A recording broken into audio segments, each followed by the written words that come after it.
Sifter for the ear. News, interviews, reviews, cinema, TV, streaming. Action! Hi, y'all. This is Jerry Williams, a.k.a. TV Jerry. Starting March 1st, Bowtie Cinemas has instituted a new admission policy. No one under 17 will be admitted to any show that starts after 7:30 or later. No exceptions, regardless of the film's rating or if you're with parents. However, Joe Masher, the COO of Bowtie Cinemas, informed me that they will schedule family-appropriate shows prior to 7:30. Technically, Richmond already has a curfew for teens after 11 p.m., but it's been a challenge to comply, so now that won't be an issue. Masher also commented, "Our guests have asked for it overwhelmingly over the years. I figured it would be best if we did it versus our competitors who would likely not implement such a policy." This type of policy is growing throughout the U.S. We don't want your pipeline. We don't want your pipeline. We'll take the sunshine, the water, and wind. We're gonna put a stop sign on Dominion's pipeline. Go tell your neighbors. Go tell your friends. The Atlantic Coast Pipeline was a natural gas pipeline that was going to run from West Virginia to North Carolina through Virginia. It was canceled in 2020 thanks partly to the opposition from localities affected by it. One of the most effective was the Friends of Nelson County, which brings us to that song you just heard. It's the theme song by two famous Virginians for the video, which is part of this year's Richmond Environmental Film Festival. I'll be chatting with 4 people, including the video's director, about the festival and the video. Sifter Review of the Week. Hello Tomorrow on Apple TV+. Billy Crudup plays the leader of a team that travels to various cities selling lots on the moon. What makes this series look appealing is the retro-futuristic 50s style that adds sci-fi elements like robots, hover cars, and funky electronics.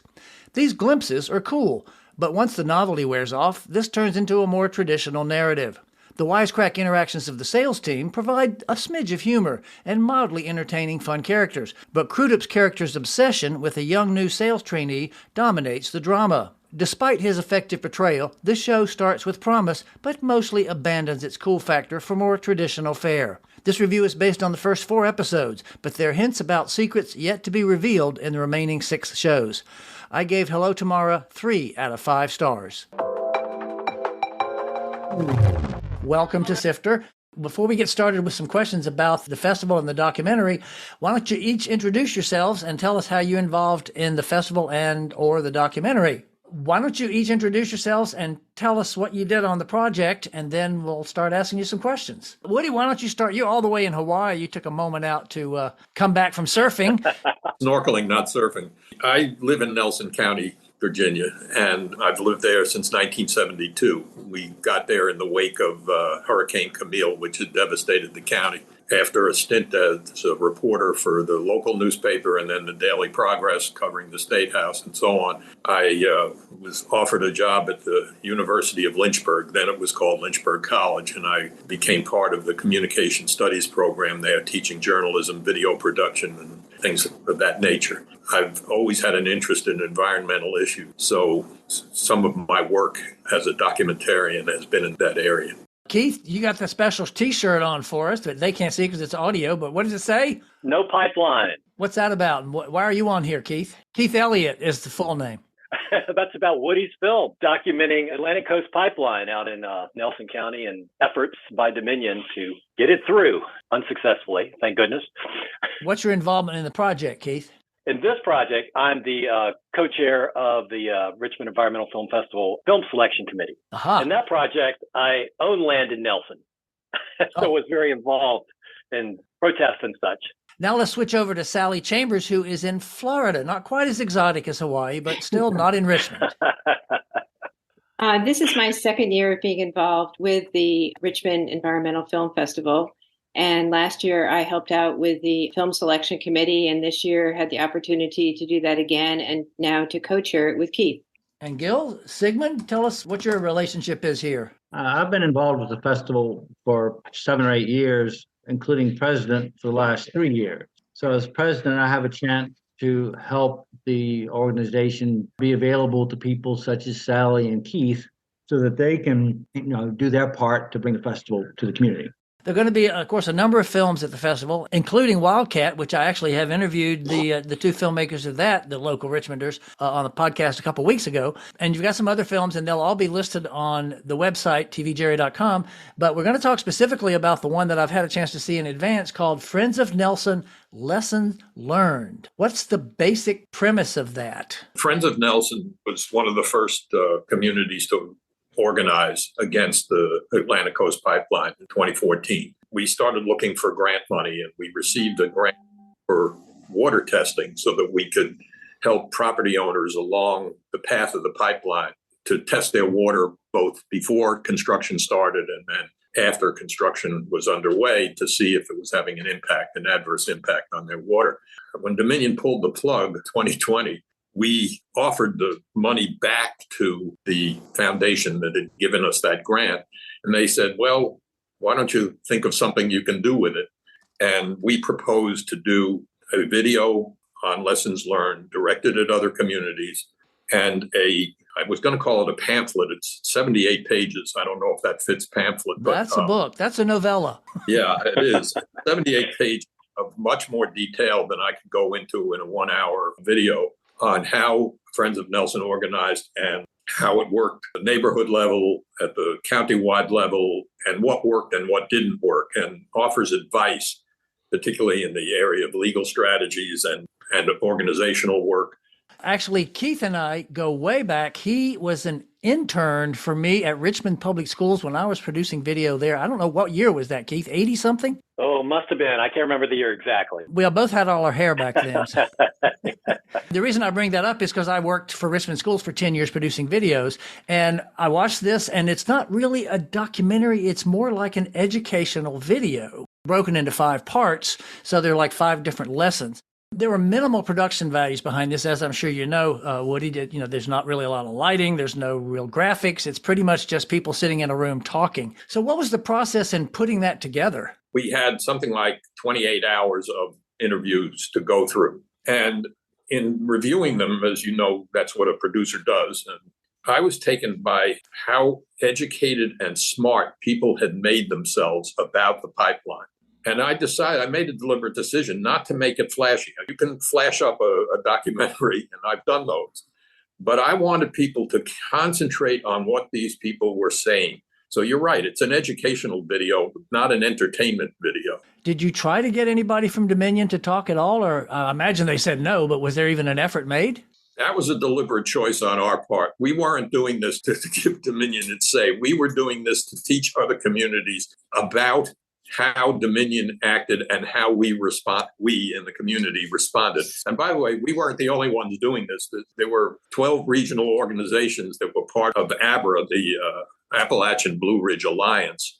Well, Sally, let me ask you a question. As somebody on the selection committee and somebody who doesn't live in Nelson County, why did you choose this project and why did you think it was important to include in the festival? It began with the executive director of the Capital Region Land Conservancy that contacted Gil, saying that there was this film available and it was out there. And I took a look at it and I thought that it would be really valuable for people to see, because I think often individuals will see something that's happening that is destructive to our planet. It has environmental impact and they feel a bit helpless and they're not sure what to do or if even their small steps will make a difference. And I think what really struck me about the film that Woody and his crew created was that it showed the power of, many people perhaps with multiple interests coming together and really working in a very deliberate and organized way to fight what I read about is sort of like a David and Goliath kind of experience.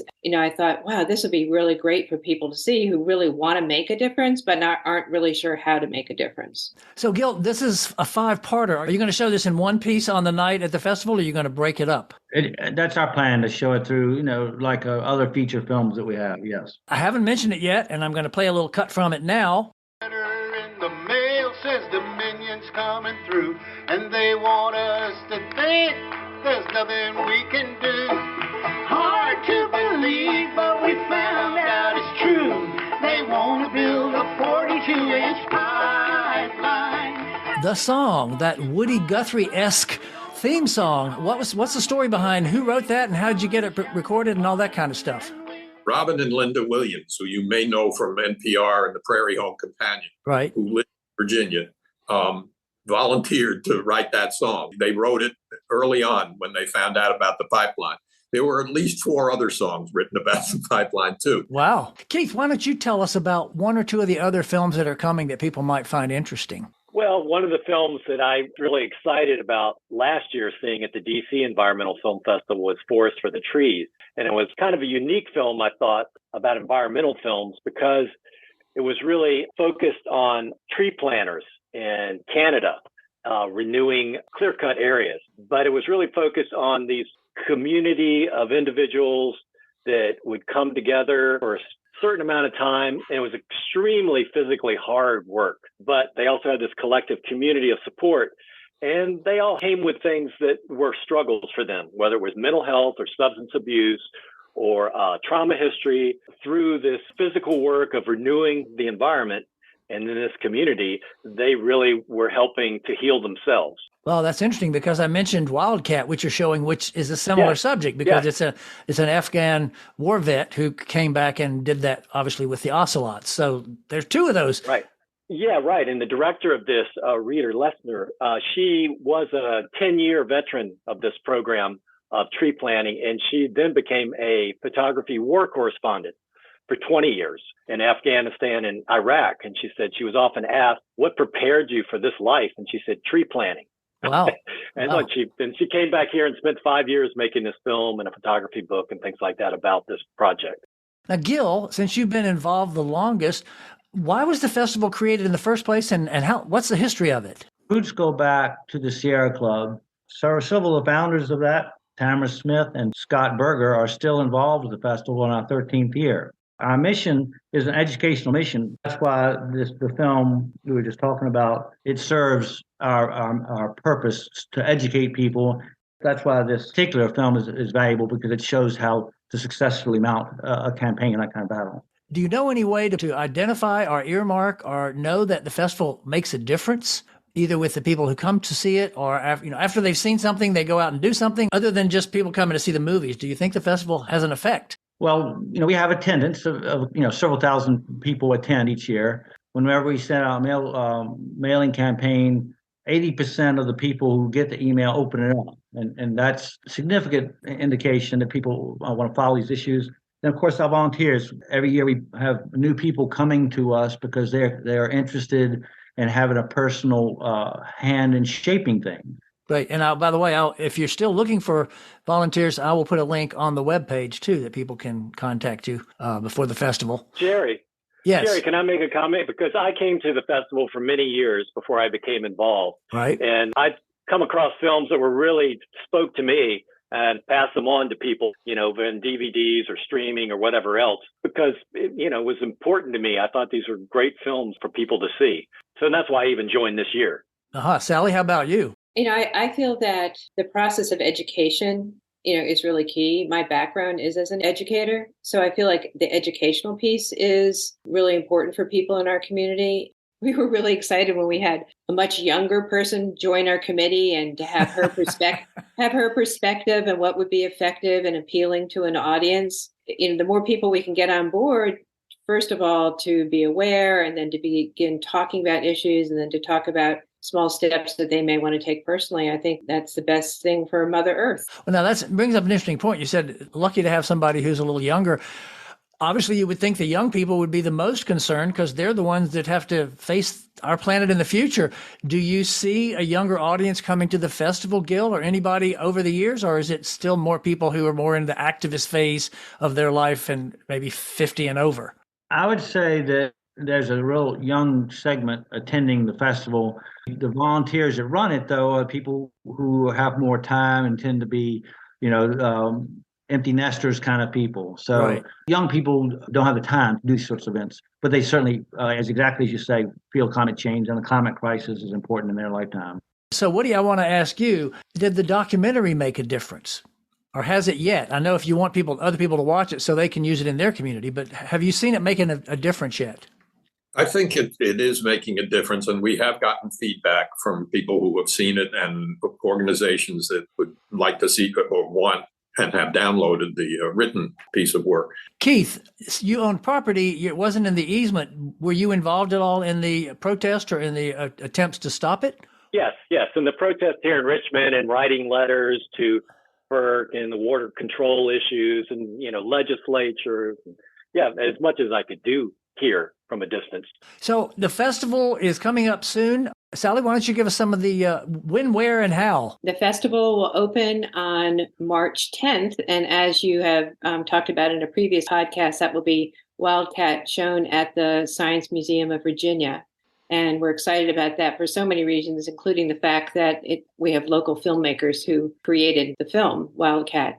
And then on March the 11th and 12th, we have 11 films that will be shown at the Bird Theater. They are free, which we hope people will really appreciate and will come and enjoy as many films as possible. And that's all thanks to our supporters.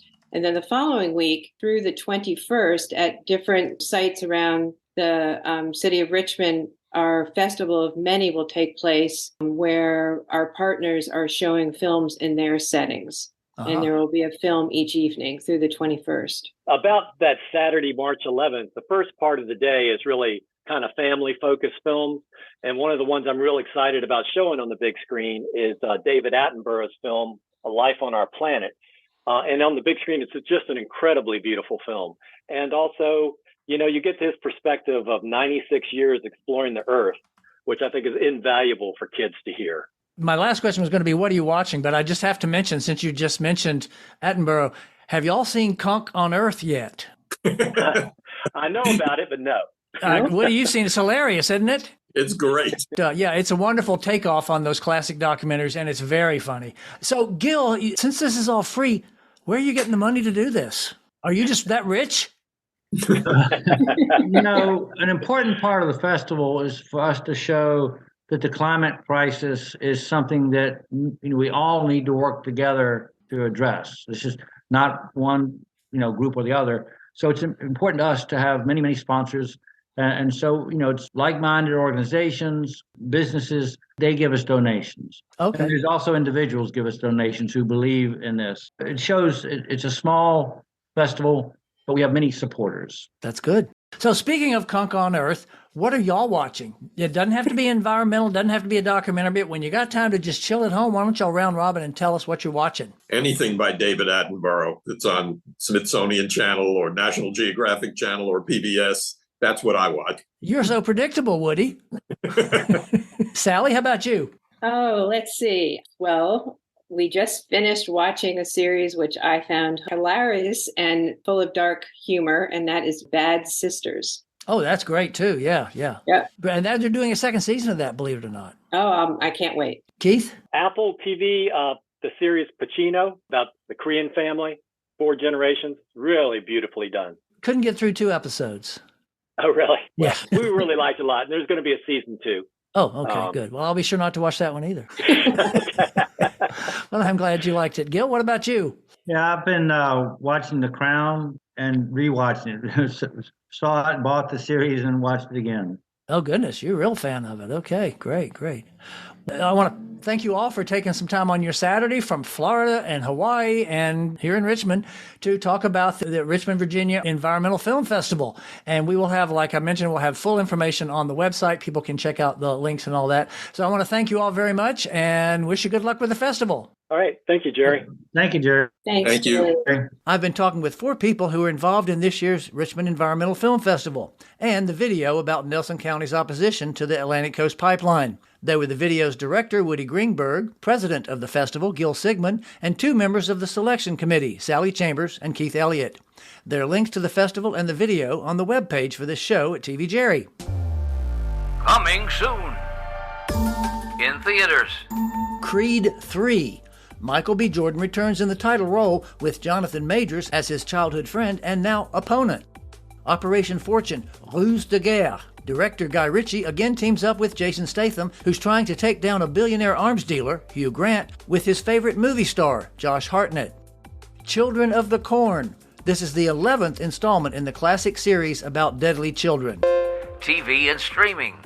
In a Netflix first, they're broadcasting a new Chris Rock stand-up live at 10 p.m. this Saturday night, and I'm sure he'll be mentioning Will Smith's slap. True Lies. CBS has made a TV series out of the Arnold Schwarzenegger movie with Steve Howey and Ginger Gonzaga.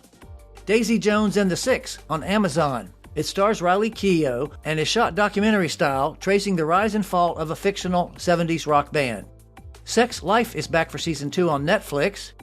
Perry Mason returns to HBO for its second season. The Mandalorian is back for season 3 on Disney+. The Independent Spirit Awards, my favorite and more fun than the others, airs on March 4th on IFC's YouTube channel. I'll have a link on the website. You can subscribe to this podcast on all the major services. Just go to tvjerry.com, click on the podcast tab, and there's a link. Next week features an interview with Richmond native Caroline Aaron, who went on to become an accomplished actor for stage and screen. Most recently, she's been playing the mother-in-law in The Marvelous Mrs. Maisel and will be in town at the Jewish Community Center on March 16th. This is Jerry Williams. Thanks for listening. For more Sister, including literally thousands of reviews, visit tvjerry.com. That's a wrap.